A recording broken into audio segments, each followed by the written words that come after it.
This is Newsroom. Hello and welcome from Johannesburg here in South Africa. My name is Ibn Janssen. Newsroom, of course, streams live on YouTube as we speak, and we will do so for the next hour. The entire show then can also be watched on demand on our YouTube channel today. Well, we look at harsher penalties being introduced for rhino poaching by Mozambique. Education matters continue to be a concern in South Africa, and we'll have a keen focus on that today. And then we look at a different take on road deaths in this country. But first, let's take a look at the news headlines.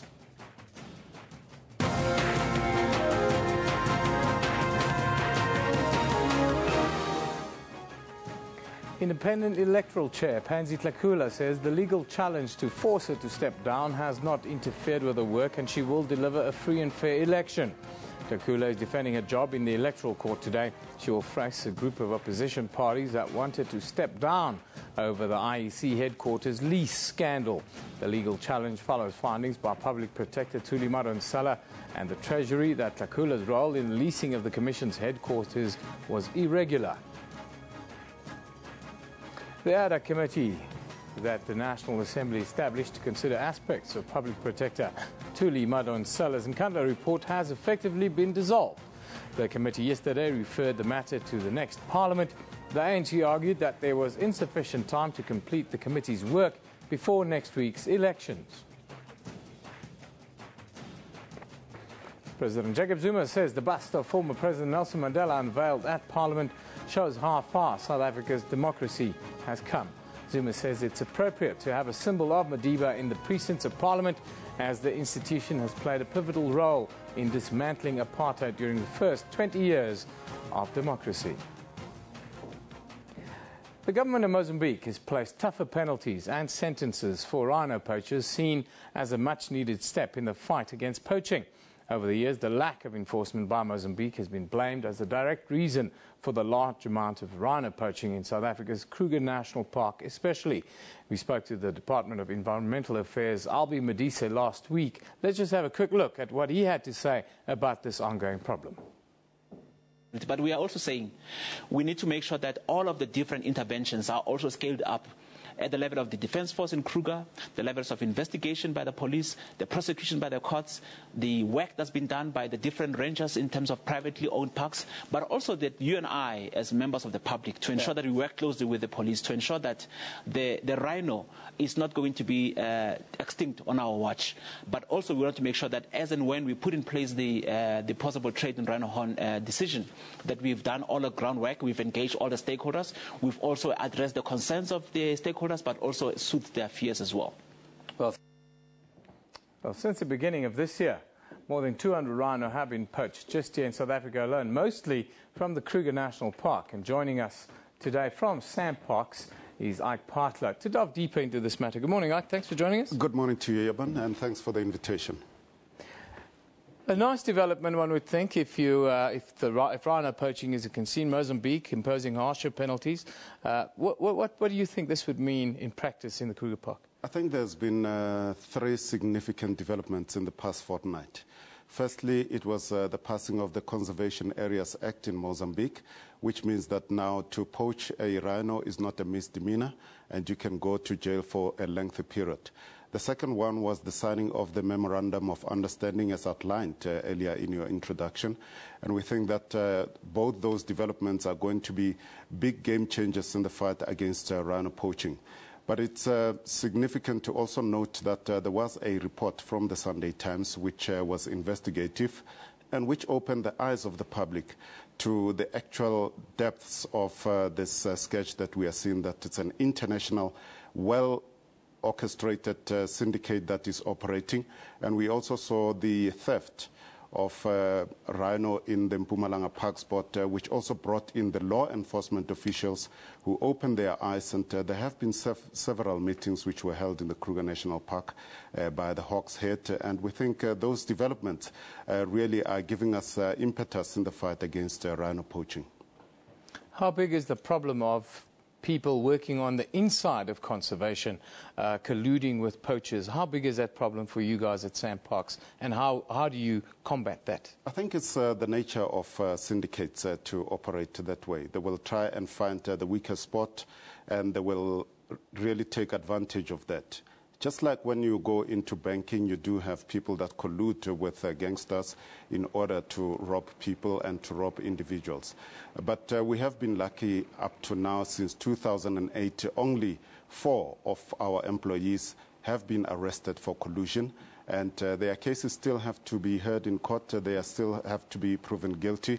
And what encourages us is that those are not members of our Rangers Corps. Those were support staff. Now, the number is just over 200 for rhino poached this year. Last year, around 1,000 rhino were poached. We're almost in May. It seems as if the numbers are on a sort of downward graph this year. Is that accurate? And would you then attribute that to the step up in the campaign? There are several initiatives that have been put in place. Firstly, it's the training of our anti-poaching unit, and we've seen significant advances in that. We have introduced a K9 unit in the fight against that, which has also given us a lot of advantage in terms of being able to track people and to be able to arrest them. We've had 40 arrests up to now, and when we look at the projections, we think that we are down by about 43%. But still, the numbers are very high. We need to do more, and those developments that we have seen, we think they are going to contribute to us see maybe a lesser number in the months to come. But let me hasten to say that, the legislation, the memorandum of understanding have been signed, but it's also up to the relevant officials to put that in place. One of the developments is that there is a project plan that has to be agreed upon between the Kruger National Park Rangers Corps. The officer commanding has put down a lot of plans that he wants to do with his counterparts in Mozambique, and that has to be ratified by all parties concerned. And once that is ratified, we think that then we will be on our way. Record amount of rhino horn was stolen just over a week ago in Mpumalanga. Do we have any leads from your side as to what happened and how it happened and who involved? Given that it wasn't a SANParks issue, up to now we don't have any information. But let me also say that our officials within the Kruger National Park, they are assisting with the investigations, and we all are hoping that a breakthrough will come through. It might lead to syndicate bosses also being arrested in this in this instance. Now, we seem to have Mozambique on side, they wanting to play ball. How do we extend this initiative internationally? Because it's really the markets at the end of the day where the inroads needs to be made in this fight. Yeah.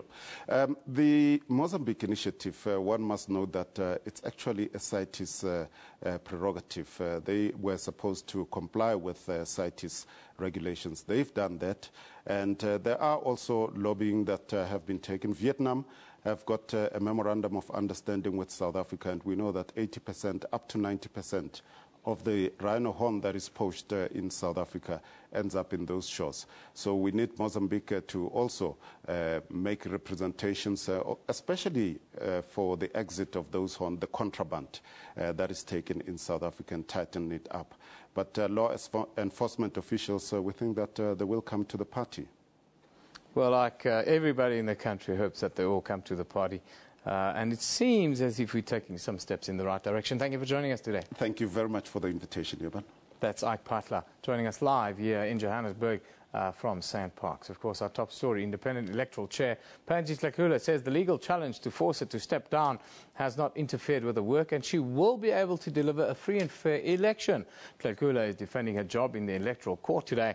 A group of opposition parties have applied for an urgent court interdict to force her to step down over the leasing of the IEC's headquarters. Countdown to the country's 5th democratic election is underway. 30 million ballots have been printed and distributed across the country and beyond. The process kicks off this Wednesday when South Africans living overseas cast their ballots. We cater for 100% voter turnout, which will be just over 25 million.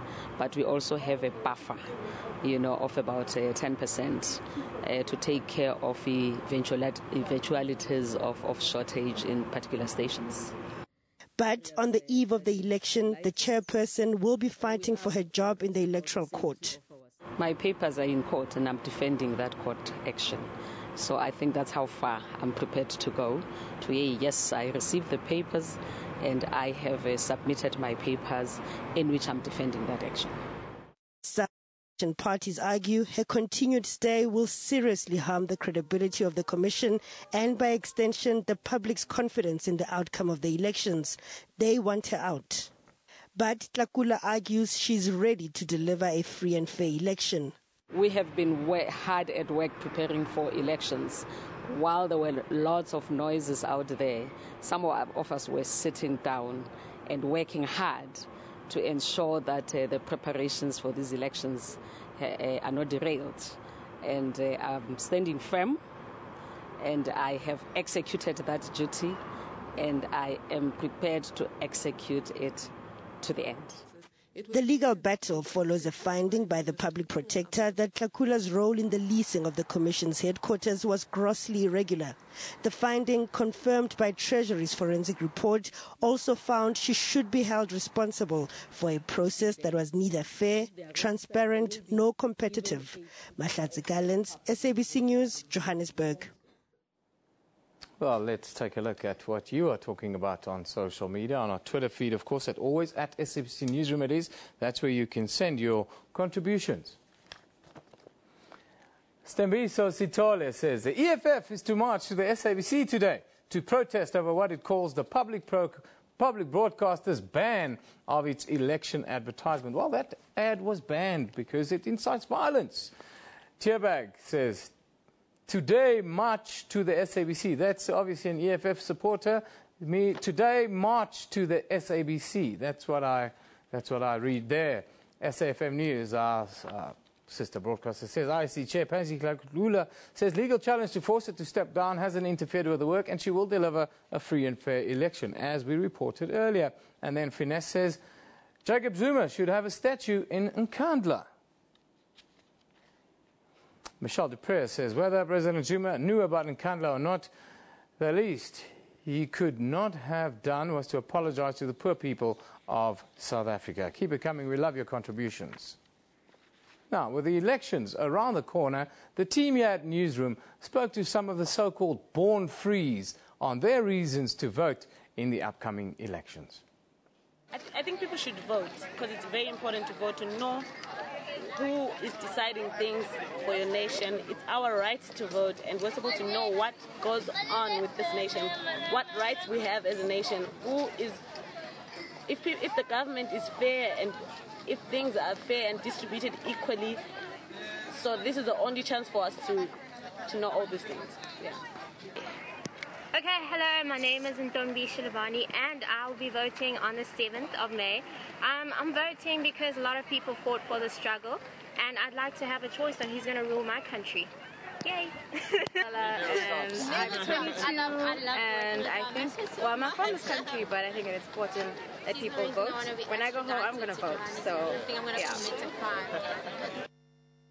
Well, those are the views of some of our born frees who will be voting in the election next week for the very first time in their lives. Of course, we're celebrating 20 years of freedom this week here in South Africa. Let's take a look now at what's on our Facebook page. The KwaZulu-Natal Social Development Department has launched a massive standardized program to assist children living and working on the streets with interventions like counseling, education, reintegration with their families, and skills development programs. We have more on this on our Facebook page if you're interested. Then the Basic Education Department says it is deeply concerned about the reported cash for jobs scandal, which allegedly involved members of the South African Democratic Teachers Union. We have the department in studio with us a little bit later after the break, so we'll find out what is happening there. Of course, in the United States, people are on high alert after tornadoes ripped through the south-central United States over the weekend, killing at least 16 people in Arkansas, Oklahoma and Iowa, and wiping out entire neighborhoods. We found this raw footage posted on YouTube. Just have a look. Taking pictures of it. It's huge. Look at the cows running. If it makes a sudden move to the left, it's coming towards us a little bit. Maybe not.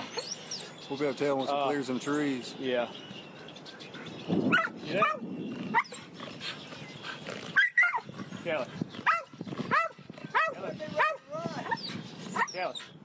Yes, up to now 16 people have lost their lives in tornadoes. Across the south central, the south central parts of the United States. Newsroom will back, and we talk education after a short commercial break.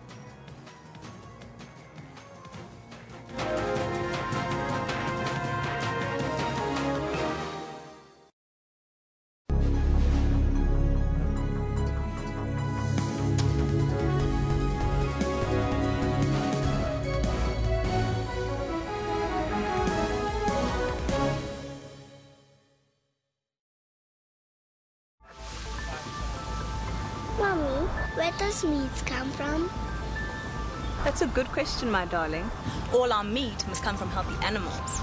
It's our duty to make sure that the meat we eat is healthy and nutritious. Before slaughter, animals must be inspected at registered abattoirs to make sure that the meat is healthy enough to be consumed by humans. Only inspected meat is marked with a stamp of approval. That is why it's important to ask our butchery where the meat comes from, and to look for the stamp of approval when buying meat. Mommy, where do babies come from? You ask too many questions, my darling. Remember, uninspected meat is not safe meat. Your health is your responsibility. For more information, contact the Department of Agriculture, Forestry and Fisheries at 012-319-7515.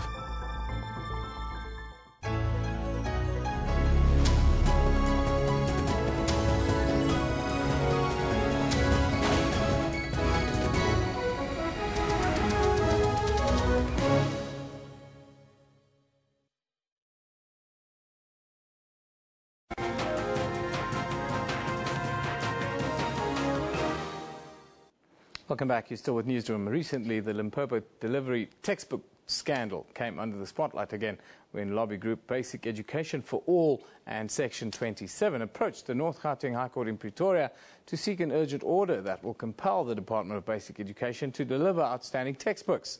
The department says budgetary constraints and poor communication from schools is to blame for the latest scandal, but BEFA says the department is simply failing to take responsibility for the textbook shortages in the province.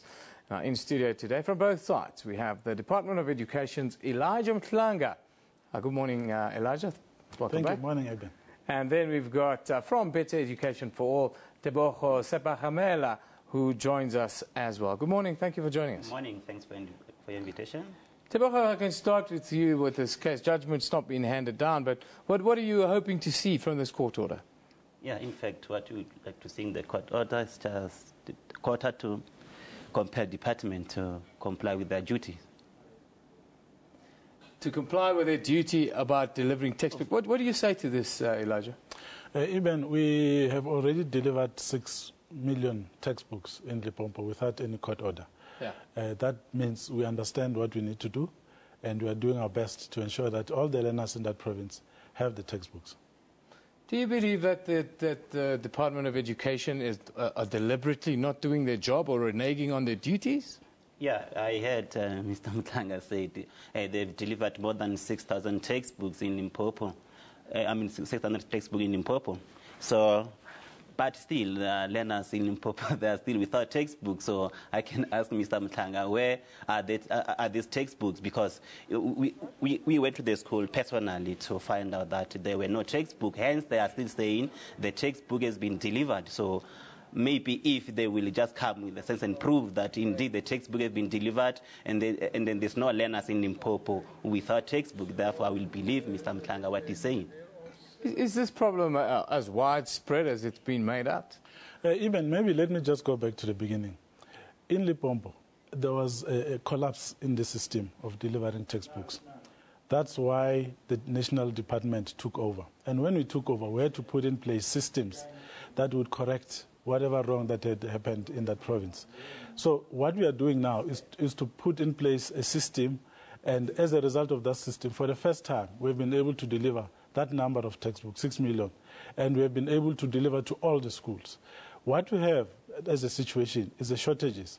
And as part of the process, on a yearly basis, the first 3 months of the year, we make that we make time available to deliver any shortages that may exist, because we know that it happens due to learner migration and increase in learners in certain schools. Yeah. So we have done that. So what we are doing is to test the system that we have put in place. We are assisting the province to deliver the textbook. It's not a primary task of the national department, and that must be very clear. Yeah. And I anticipate that after the elections, the province will have to continue to run this, because the other provinces are doing that. So we feel that it is not fair for us to be blamed or to be accused of not taking responsibility for assisting a province to fix this problem.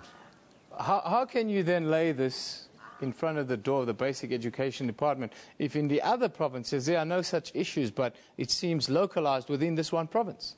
Yeah, that is why I'm surprised, because if you can recall back in 2012, the department were taken to court regarding to the textbook issue, and then now I heard Mr. Mtlanga said, they are trying their level best to deliver the textbook, and then he also raised the issue of like Section 100 that was in Limpopo, in particular in the Department of Education. Okay, you know, my problem is, since from the beginning of this year, we engage with them and let them realize about the textbook shortage in Limpopo, but instead of like taking the steps to address them, the situation, they failed up until we approached the court. Meaning to say, if we didn't approach the court for a relief, they should like maybe fold arms and then say everything was well, because in the first they deny about the textbook shortages. You see, that is where my problem lies.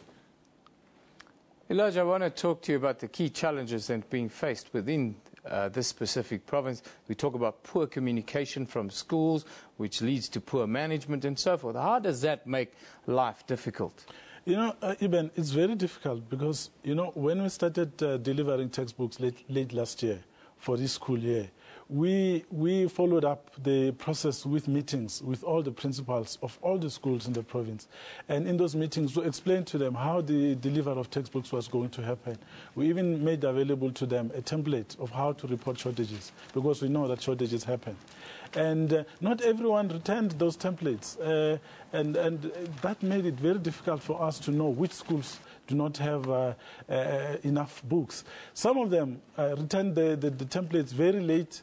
Some of them just decided to ignore the deadline. And that affects the process of ordering, because we receive the information, place the orders with the publishers, and then the publishers will go print and then deliver the books to the warehouses. From the warehouses, the books will go to the schools. So if a school or a set of schools did not submit the information in time, it will then take long, because the process, you can't fast forward it, because we don't have the books as the department, but the books are with the publisher. So we have to go to them with accurate information of where the shortages are, and then they will make the delivery. So we have done our best to make as many deadlines as possible, to also try to communicate with them using various communication channels, encouraging them to report as quickly as possible for us to be able to give them those books. We even requested them to return surplus books which had been delivered to some schools. And some of the schools, in fact, that are part of the court process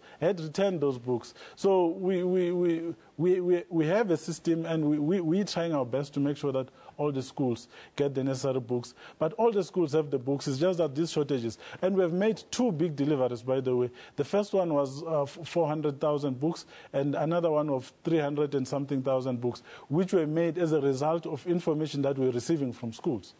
And we continue to deliver books on a daily basis. Even today, we're delivering books, by the way. So even some of the schools that are complaining of shortages, some of them have already received books.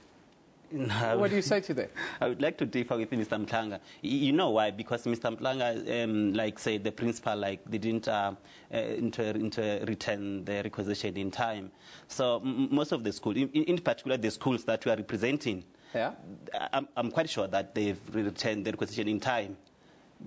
Some of the requisition they returned around October, around November.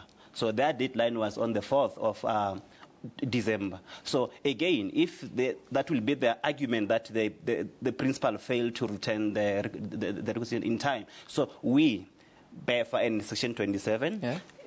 Write them letter, emails, and let them about the shortages in time. So they should have took there and pick up there and start to realize that the shortages. Are the shortages much worse or better than the years before? Do we see an improvement year on year?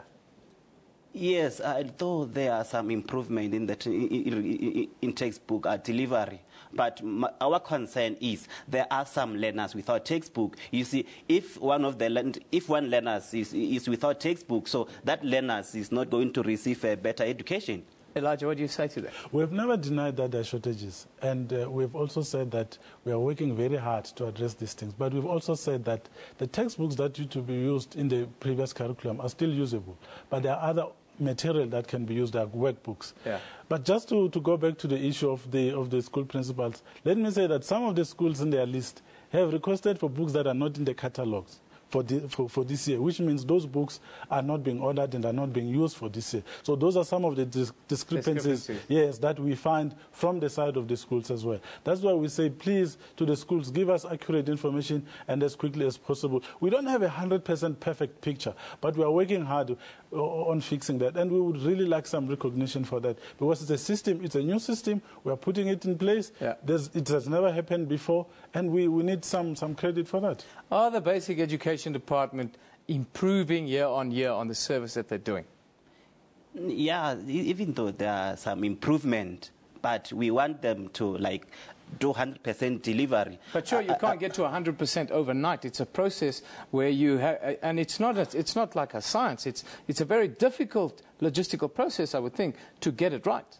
Yes, but they've requested the principal to return requisition in time. So for that, it will make them to prepare for them to deliver textbook in time. I don't think they will just argue that it will take time to adapt 100% delivery. It's very simple because the principal returned the requisition on time, and then I heard Mr. Mtlanga say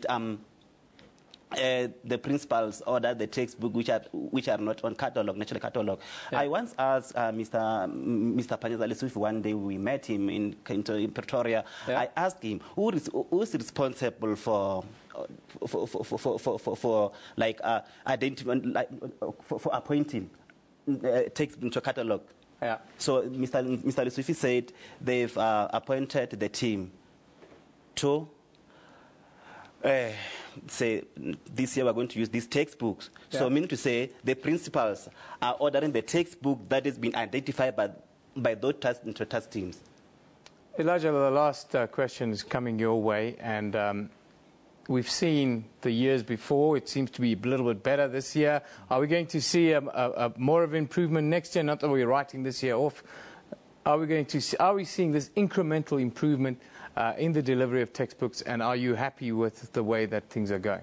No, we're happy. I think we're also happy with what they have done, because they have also contributed in highlighting some of the challenges that exist in the system, and they've also forced us to go and check where the weaknesses exist in our system. And with their assistance, I'm sure that as we progress, we'll be able to refine the system. And we will still call upon everyone that has an interest in this to come to us with any information on how we can improve this. And we believe that the province will be able to go on their own and be able to do a good job going forward. Well, gentlemen, thank you for joining us. We'll continue the discussion on education a little bit later in our show when we've got the New Leaders Foundation. They've been working intimately with the education department and other stakeholders to try and solve these problems, and they'll give us their little insight. But thank you for joining us today, Elijah Mtlanga from the Department of Education. Thank you for joining us. And then BEFA, Better Education for All, Tebogo Sebakhamela. Thank you for joining us today. Thank you. Now, public representatives and visitors alike will now be greeted by a familiar and liberating figure when they go to Parliament. Former President Nelson Mandela is now the face of this institution.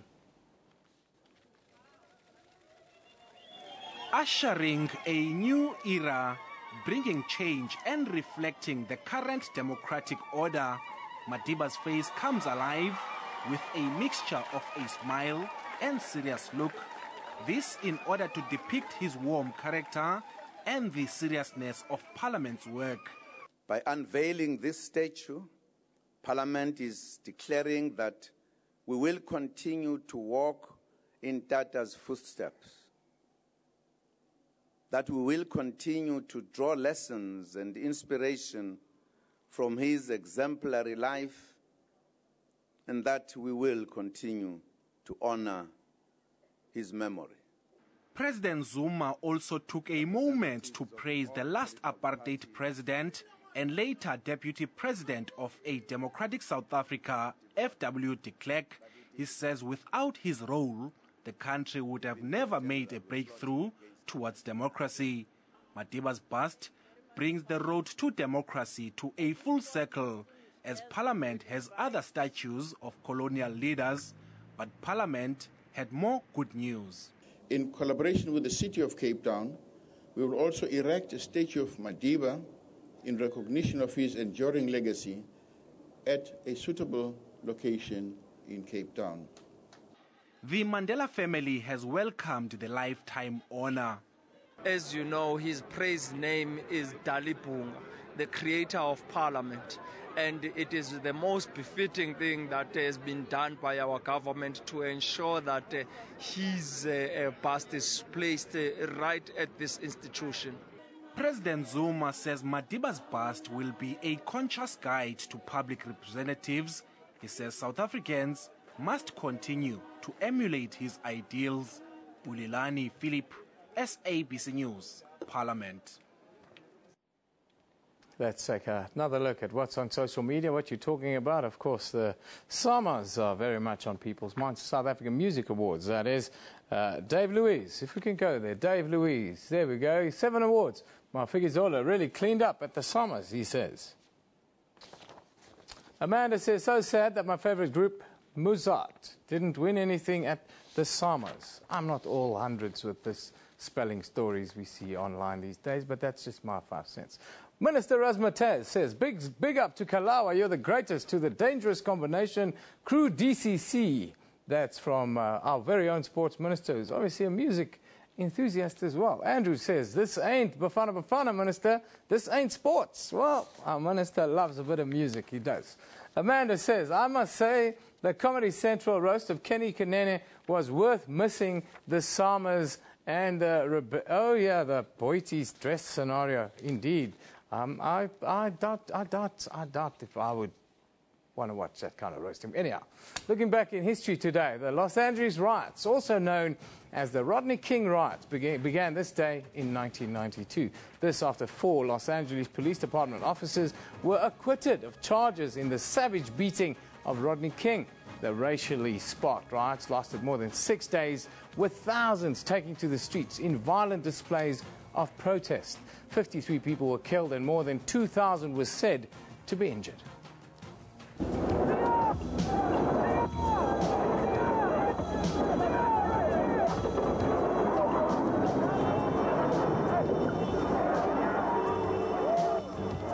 Larry Tarvan is hit in the head with a rock.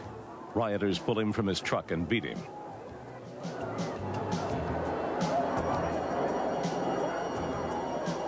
The crowd robs his truck as he lies in the road. No one helps him.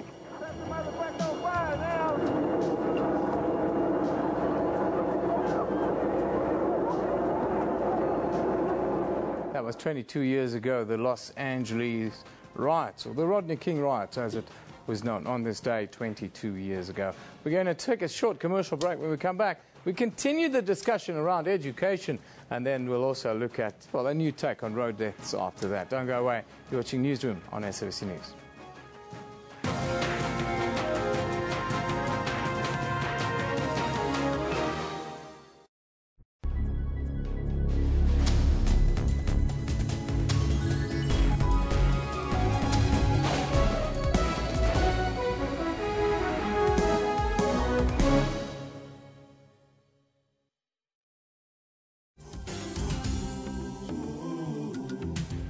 I am Uhuru Muilwa, Deputy Speaker of the Gauteng Provincial Legislature, also the champion of the Citizen Responsibility Campaign on behalf of the Gauteng Speakers Forum. Let us celebrate our 20 years of democracy and vote on May 7, 2014. We are proud of our democracy confident of our future. My vote is my responsibility.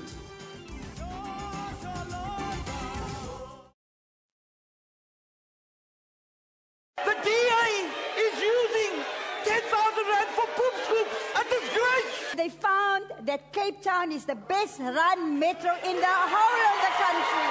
What steps will you take to protect communities from the kind of police brutality? When I am the mayor, I won't take the R1 million salary. You guys all look the same. None of you should be trusted. Catch the election debates on SAFM, SABC News Channel and SABC One, Sundays at 6 p.m.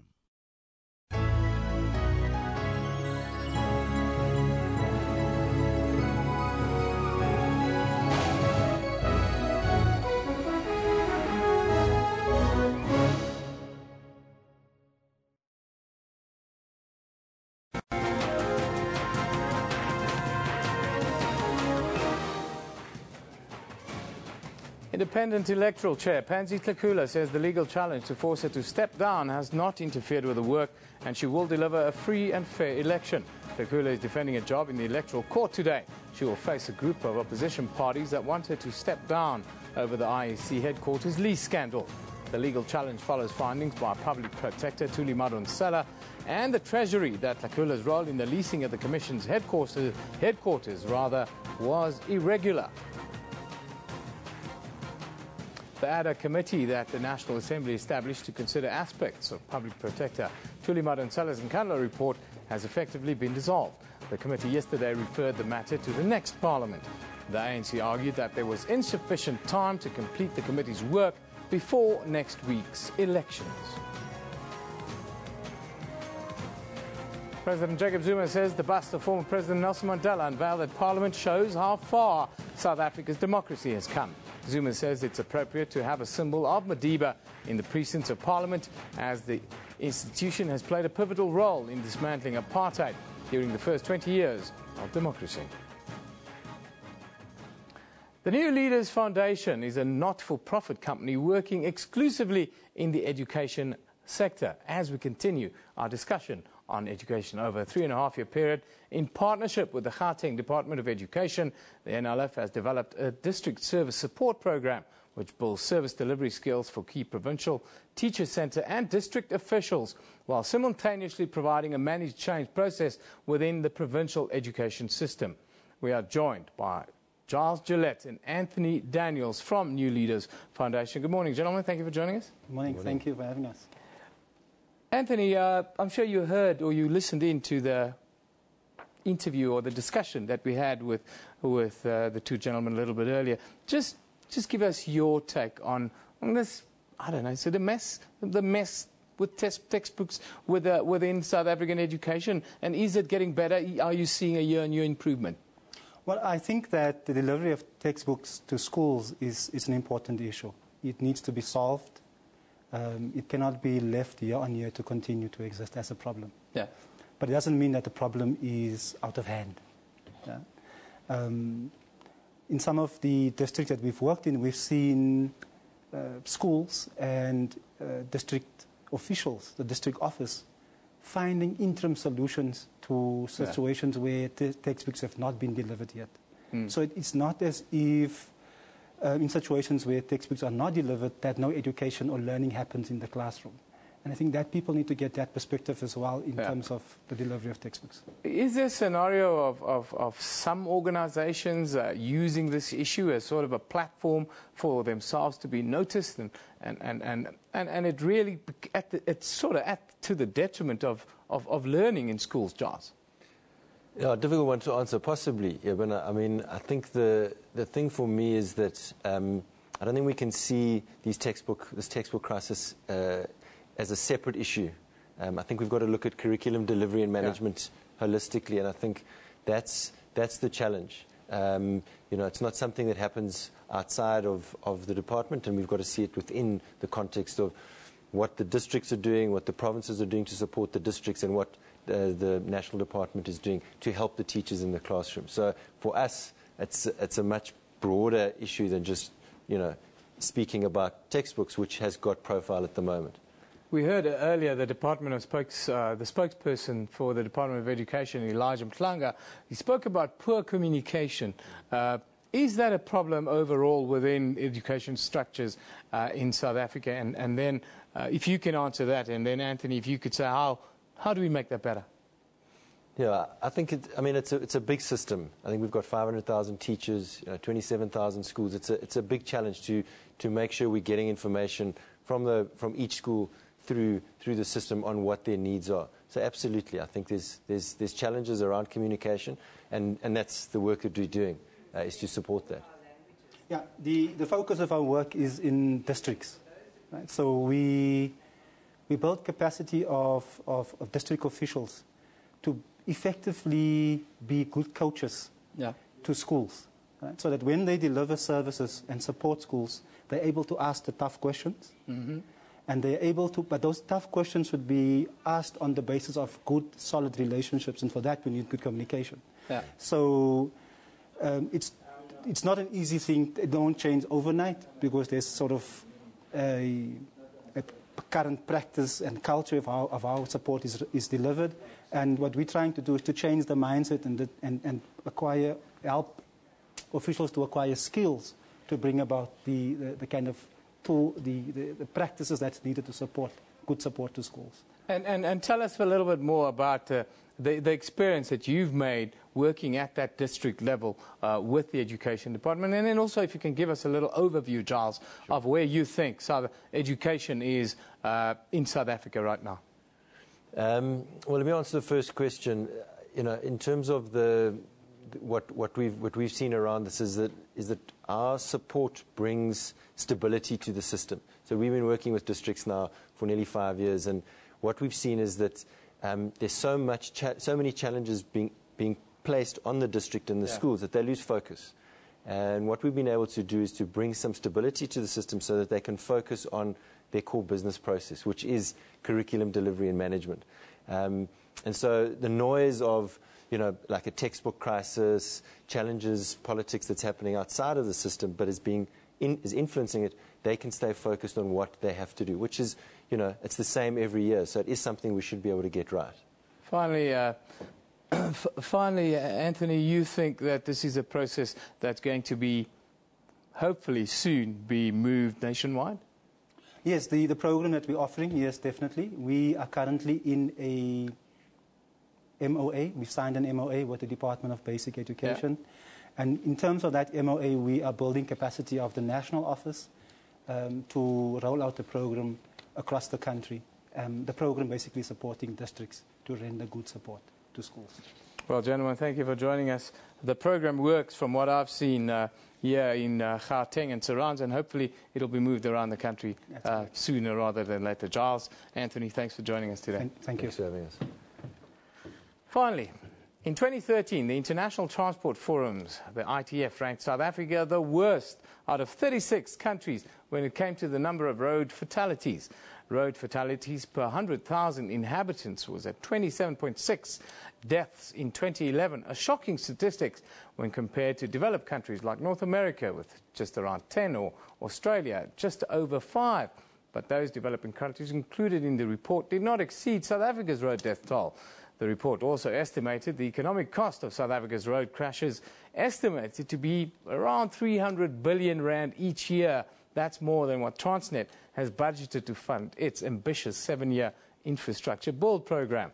Now, joining us to discuss the real cost of road accidents, we have in our Pretoria studio criminologist specializing in traffic criminology, Dr. Lawrence Barrett. Good morning, Dr. Barrett. Thank you for joining us. Good morning, Eben. Thank you for having me on your show. Dr. Barrett, just tell us about your work and your insights, please.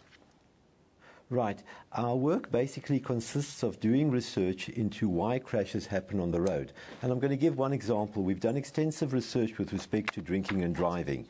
And we have found without any doubt that drinking and road use, now remember I'm using the words road use because I'm not only using it for a driver.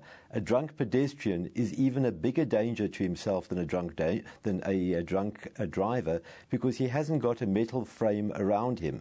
If we have to look at the actual facts on the road, we find that the majority of pedestrians who are killed in traffic collisions are under the influence of alcohol, or alternatively, they have been killed by a drunk driver. If we look at the official statistics, not only in South Africa but worldwide with respect to crashes on the road, we find that the greatest contributing factor to road carnage is drinking and driving. Now, in this respect, what we have done is we've done extensive experiments, including the drunk goggle experiment, in which we have people placed under the influence of alcohol, not because they have taken alcohol, because the glasses in question represent a degree of BAC, in other words, blood alcohol concentration, the result of which we have people who, in an experiment, will actually see themselves and the audience watching them the effects of alcohol on a road user, in that his eyesight or her eyesight becomes impaired. In different words, what happens is that the drunk person believes that they are seeing objects the same way as they're doing when they are sober, but they are not. Their peripheral vision and other aspects, by way of example, the distance of a vehicle from them when they start an overtaking maneuver, is detrimentally affected. And that's why you have so many horrendous drinking and driving collisions where a driver will start an overtaking maneuver only to find that he has not got the space he thought in order to come back after overtaking the vehicle, resulting in a head-on collision. In other words, the drunk driver will most likely still see the other vehicle, but he won't be able to judge the distance. And the same applies to a drunk pedestrian. Now, Doctor, you said a mouthful there. South Africa, we rank the worst to the ITF's system out of road fatalities. What are we doing wrong in South Africa? And also, can you then tell us, do you think that the kind of interventions by the, let's call it government bodies or road traffic management bodies, are they doing enough, and are the campaigns that they are running, are those enough and successful enough for us to move forward with it? Right. With respect to the government, the traffic department, etc., yes, they're doing an enormous amount of work, and I'll read in a second a few of the things that they have done over Easter alone.